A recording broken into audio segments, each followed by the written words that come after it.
Après Mirko, c'est le tour de Christiane. On change plus ou moins à chaque minute, d'accord? Allez, on y va.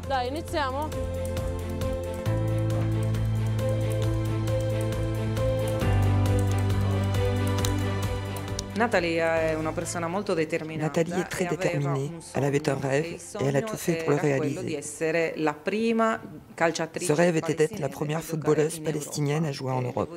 Et elle a réussi à aller jusqu'au bout.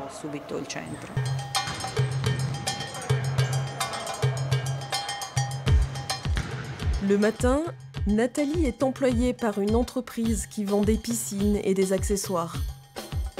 L'après-midi, elle se consacre aux élèves de l'école de football du quartier de Latte Dolce à Sassari pour offrir aux plus jeunes ce qu'elle n'a pas pu recevoir en Palestine, un enseignement technique et tactique. Fais un appel, reste dans la course. Il faut toujours regarder le ballon. Depuis 3 ans, elle travaille avec nous. C'est une fille positive et joyeuse qui sait comment interagir avec les jeunes joueurs. Les enfants et les jeunes l'adorent. Elle a fait beaucoup de chemin. Au début, elle s'occupait seulement des poussins. Cette année, elle s'occupe des débutants. Nous sommes très satisfaits car elle nous apporte ce petit plus que nous recherchions aussi au niveau de l'organisation. Pour réaliser le premier de ses rêves, Nathalie a atterri à Sassari, la ville qui a gagné le plus de championnats d'Italie en football féminin. Et c'est avec l'équipe féminine de Torres qu'elle a fait ses premiers pas en Europe.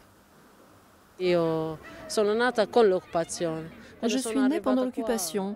C'est seulement quand je suis arrivée ici que j'ai compris ce que signifiait le mot liberté. Je l'ai compris quand j'ai vu à quel point il était facile d'aller à la plage, d'aller au travail.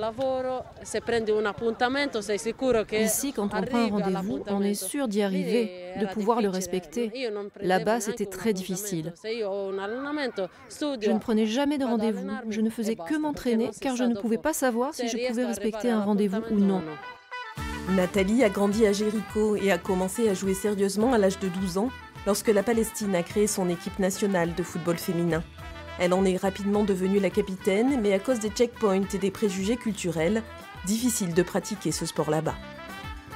Je suis allée à l'école à Jéricho, en Terre Sainte.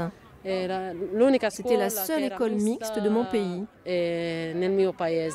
Il y y avait très peu de filles, nous étions très peu nombreuses, mais nous pouvions étudier avec les garçons. C'est pourquoi, pendant le cours de sport, on jouait beaucoup au foot. J'avais 6 ans quand j'ai essayé ce sport pour la première fois. Mon professeur faisait partie de ma famille et il me faisait jouer avec les garçons. Je suis tombée amoureuse de ce jeu. J'avais toujours le ballon au pied et j'adorais jouer à ce sport dès que j'en avais l'occasion. Dès la fin de la classe, tous mes camarades m'appelaient « Viens jouer !»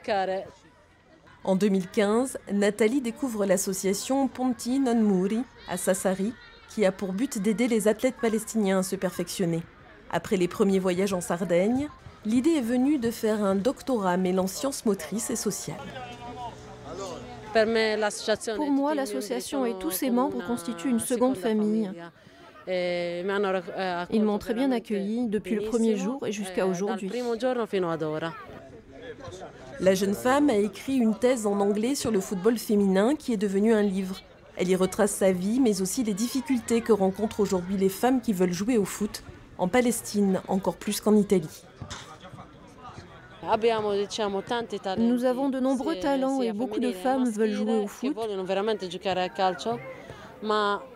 Mais souvent les parents ne l'acceptent pas.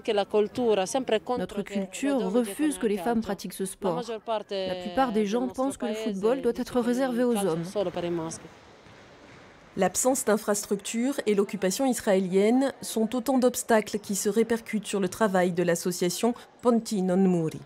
Pas d'aéroport, pas de train, pas d'autoroute. Il faut traverser 3 frontières, Palestine, Israël, Jordanie. Et surtout, il faut absolument avoir un visa. Dans ce cas, Nathalie est très chanceuse car elle a un permis de séjour.